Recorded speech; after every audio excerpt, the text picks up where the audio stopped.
Oasis बायोलॉजीच्या DPP session मध्ये परत एकदा आपलं स्वागत आहे। आज आपल्या डीपीपी सेशनचा 4th डे आहे। तर चला आज आपण आपल्या इंटरेस्टिंग क्वेश्चन्सला सॉल्व्ह करण्याचा प्रयत्न करूया। स्क्रीनवरती क्वेश्चन आल्यानंतर व्हिडिओ पॉज करणे, क्वेश्चन स्वतः सॉल्व्ह करण्याचा प्रयत्न करणे आणि त्या क्वेश्चनचा आन्सर माझ्या आन्सर सोबत कंपेअर करून बघणे की आपल्याला प्रत्येक क्वेश्चन अगोदर स्वतःला सॉल्व्ह करून बघायचा आहे, अॅनालाइज करायचा आहे की आपण स्टडी केलेली कन्सेप्ट आपण या क्वेश्चनला सॉल्व्ह करण्यासाठी अप्लाय करू शकतो का नाही। जर सुटत नसेल तर तुम्ही माझ्या आन्सरला अॅनालाइज करून बघायचं, ठीक आहे। तर चला आपण पहिल्या क्वेश्चनला सॉल्व्ह करण्याचा प्रयत्न करूया। तर समोर दिलेल्या क्वेश्चन मध्ये त्यांनी एक प्लाझमिड दिलेला आहे, एक बॅक्टेरियल प्लाझमिड आहे। त्या डीएनए मध्ये त्यांनी एक फॉरेन डीएनए इन्सर्ट केलेला आहे। कोणत्या रिजन मध्ये? तर या ई कोर 1 साइट मध्ये त्यांनी एक फॉरेन डीएनए इनकॉर्पोरेट केलेला आहे।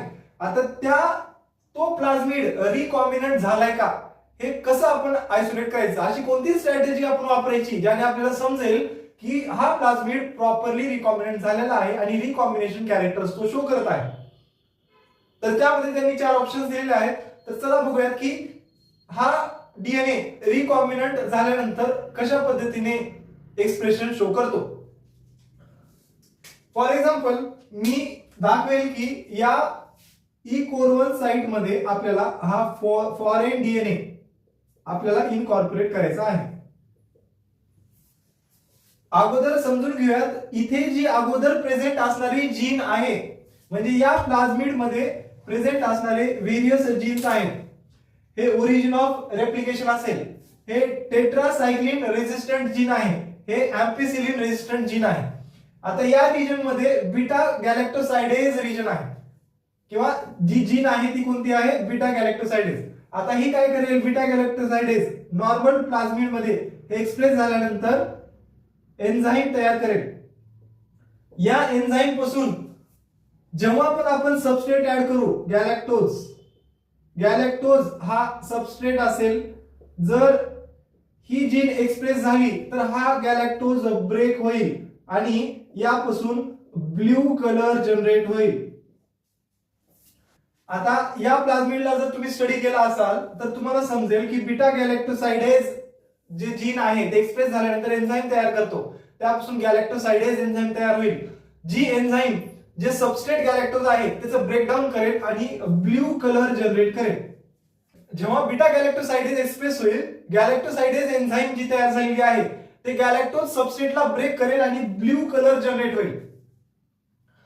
आणि जर याच जीन मध्ये आपण एक फॉरेन डीएनए इनकॉर्पोरेट केला तर ती जीन नॉन फंक्शनल होईल, म्हणजे बीटा गॅलेक्टोसाइडेज एन्झाईम तयार होणार नाही आणि एन्झाईम जर तयार झाला नाही तर सबस्ट्रेट जो आहे तो ब्रेक होणार नाही। याचा अर्थ काय? हे जे रिकॉम्बिनंट डीएनए तयार केलेला आहे, या रिकॉम्बिनंट डीएनए ला आपण एका प्लेट वरती ग्रो केलं ज्यामध्ये जो कल्चर मीडिया आहे तो आहे गॅलेक्टोज।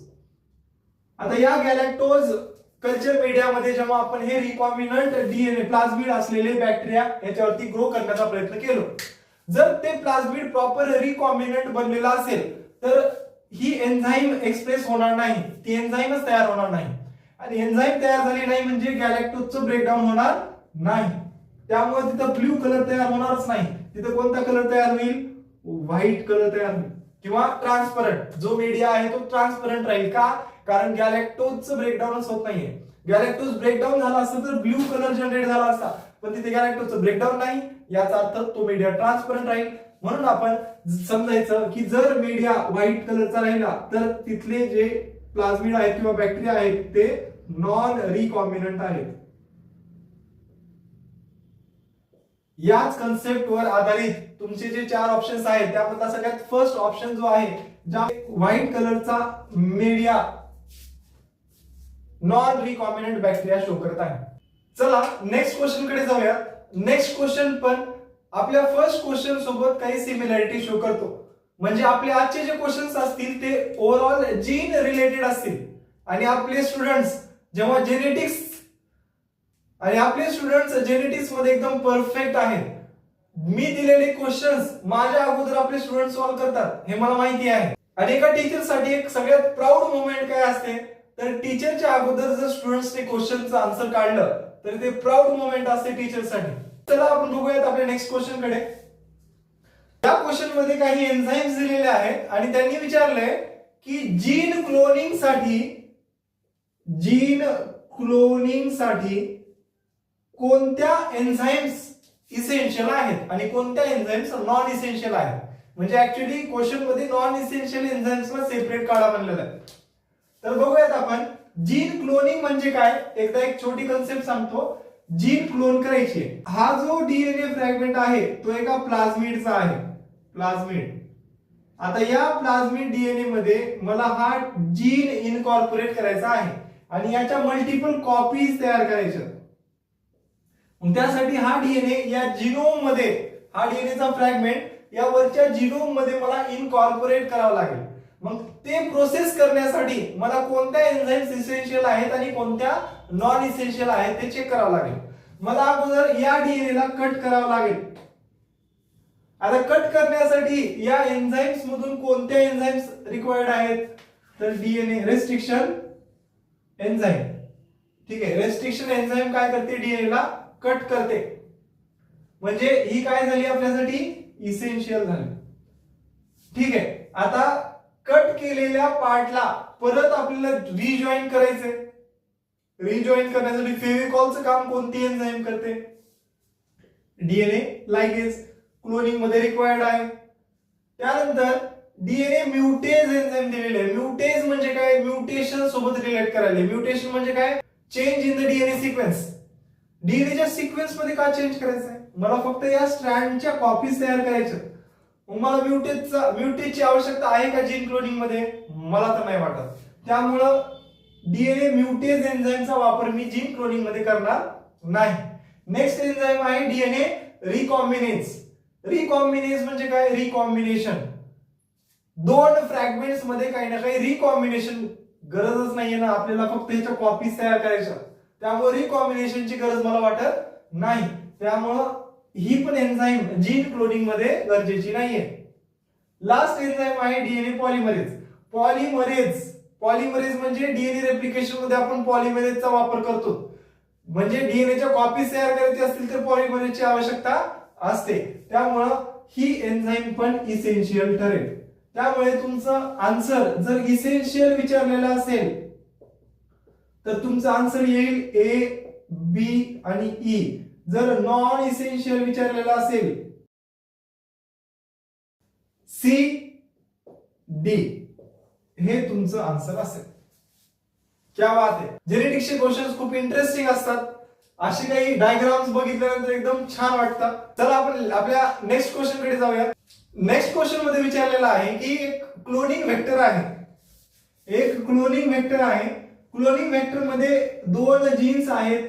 एक आहे एम्पिसिलिन रेजिस्टंट जीन आणि एक आहे टेट्रासायक्लिन रेजिस्टंट जीन. आता हे रेजिस्टंट जीन्स आहेत, याचा अर्थ ज्या बॅक्टेरियाचा हा क्लोनिंग वेक्टर असेल किंवा ज्या बॅक्टेरियामध्ये हा प्लाझमिड प्रेझेंट असेल ते दोन्हीही अँटीबायोटिकच्या प्रेझेन्स मध्ये सर्व्हाइव्ह करू शकतात. मग क्वेश्चन असा विचारलेला आहे की टेट्रासायक्लिन जी जीन आहे त्याच्यामध्ये आपण एक फॉरेन डीएनए इनकॉर्पोरेट केला. टेट्रासायक्लिन जीन मध्ये आपण एक फॉरेन डीएनए इनकॉर्पोरेट केलेला आहे. आता जेव्हा या जीन मध्ये आपण एखादा फॉरेन डीएनए इनकॉर्पोरेट केलाय आणि या प्लाझमिड कंटेनिंग बॅक्टेरियाला आपण मीडियावरती ग्रो केलं तर नॉन रिकॉम्बिनंट डीएनए हा कोणत्या मीडियावरती ग्रो करेल. या मीडियामध्ये एम्पिसिलिन अँटीबायोटिक प्रेझेंट आहे, या मीडियामध्ये टेट्रासायक्लिन अँटीबायोटिक प्रेझेंट आहे. आता या दोन्ही मीडियावरती अँटीबायोटिक्स प्रेझेंट आहेत. तर जर हा प्लाझमिड असेल, हा क्लोनिंग वेक्टर असेल, या क्लोनिंग वेक्टर मध्ये आपण डीएनए इनकॉर्पोरेट केलाय. नॉन रिकॉम्बिनंट डीएनए असलेले बॅक्टेरिया कोणत्या मीडियावरती ग्रो करतात. आता नॉन रिकॉम्बिनंट म्हणजे ज्याच्यामध्ये हा डीएनए इनकॉर्पोरेट झालाच नाही. याचा अर्थ अशा पद्धतीच्या प्लाझमिड मध्ये दोन्ही पण जीन्स हे फंक्शनल राहतील. याचाच अर्थ नॉन रिकॉम्बिनंट डीएनए दोघांमध्ये पण ग्रो करेल, यामध्ये पण ग्रो करेल, यामध्ये पण ग्रो करेल. आन्सर असेल तुमचं बोथ. घाईघाईमध्ये काय करतो आपण, टेट्रासायक्लिन मध्ये इन्कॉर्पोरेट झाल्या म्हणजे टेट्रासायक्लिन नॉन फंक्शनल झाला असेल असं वाटतं, पण यांनी विचारले काय, नॉन रिकॉम्बिनंट, ज्यांच्यामध्ये रिकॉम्बिनेशनच झालं नाही त्यामध्ये दोन्ही पण जीन्स कसे असतील, फंक्शनल असतील. मग ते दोन्ही जीन्स फंक्शनल असल्यामुळे अँपिसिलिन अँटीबायोटिकच्या मीडियावरती पण ग्रो करतील, टेट्रासायक्लिन अँटीबायोटिकच्या मीडियावरती पण ग्रो करतील.